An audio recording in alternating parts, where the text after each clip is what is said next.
There's a moment when your mind knows exactly what you're feeling, but you suddenly find something else to feel instead. You're angry, so you say, "I'm just tired." You're hurt, so you say, "It's not a big deal." You miss someone, so you convince yourself you don't care. And sometimes you don't even realize you're doing it. But there's one sign that can expose the emotion you've been trying hardest not to feel. You keep reacting to things that shouldn't affect you this much. Someone makes a small comment and you think about it for hours. A person takes longer to reply, and suddenly your mood changes. Someone criticizes you and you feel completely fine on the outside. But later, when you're alone, you replay the moment again and again. That reaction isn't always about what happened. Sometimes it's about what the moment touched inside you. And this is where it gets interesting. The emotion you're suppressing is often hiding behind a completely different emotion. Sadness can disguise itself as anger. Fear can disguise itself as control. Loneliness can disguise itself as independence. And hurt can disguise itself as, "I simply don't care anymore." Think about the person who keeps saying, "I don't need anyone."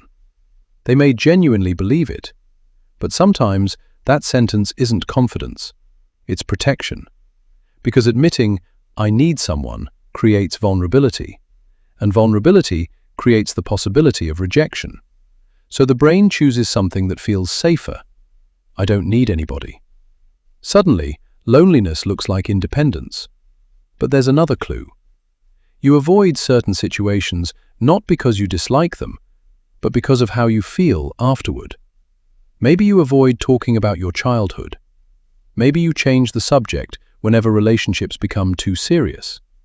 Maybe you laugh when someone asks you how you're really doing. And that laugh can become a tiny emotional escape route. Because if you make it a joke, you don't have to admit that it hurts. Here's the uncomfortable part. Suppressed emotions don't necessarily disappear. They often change their form. You push sadness down, and it may come back as irritation. You push fear down, and it may come back as perfectionism. You push rejection down, and it may come back as emotional distance. That's why someone can look completely calm while feeling emotionally exhausted underneath. They aren't necessarily emotionless. They may simply be incredibly practiced at hiding what they feel. And there's an even deeper sign. You have a reaction that feels bigger than the situation. Someone cancels plans. Normally, that's disappointing, but inside you feel abandoned. Someone doesn't compliment your work. Normally, that's nothing. But suddenly, you feel worthless. Someone becomes distant, and instead of thinking, "They're probably busy," your mind whispers, "They're leaving me." That's when the present moment may be touching an older wound. The person in front of you might not be the real source of the emotion. They may simply have pressed the button. And sometimes the strongest clue appears when you finally get what you wanted. You wanted someone to love you. They do. You wanted success. You achieve it. You wanted attention. You receive it. Yet something still feels strangely empty. Why? Because sometimes we spend so much energy avoiding an emotion that we forget what actually makes us feel alive.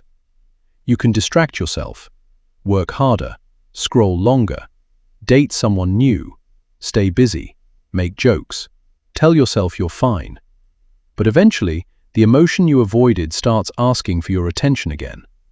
Not because your mind is trying to punish you, because emotions are information, they're signals. Fear might be saying, "Something feels unsafe." Sadness might be saying, "Something mattered to me." Anger might be saying, "A boundary was crossed." Loneliness might be saying, "I need connection." And when you stop treating the emotion like an enemy, something changes. You don't have to immediately fix it. You don't even have to explain it. Sometimes the first step is simply being honest enough to say, "I'm not angry. I'm actually hurt. I'm not independent. I'm afraid of needing someone. I don't hate them. I'm disappointed." That tiny moment of honesty can feel terrifying. but it can also feel like finally putting down something you've been carrying for years. So if you keep having unusually strong reactions, if certain conversations make you uncomfortable, if you constantly say, "I'm fine," when you know you're not, maybe the question isn't, "What's wrong with me?" Maybe the better question is, "What am I feeling that I haven't allowed myself to feel?" Because the emotion you keep running from may be the one trying hardest to tell you something. And sometimes healing doesn't begin when you become stronger. It begins when you finally stop pretending you're not hurting.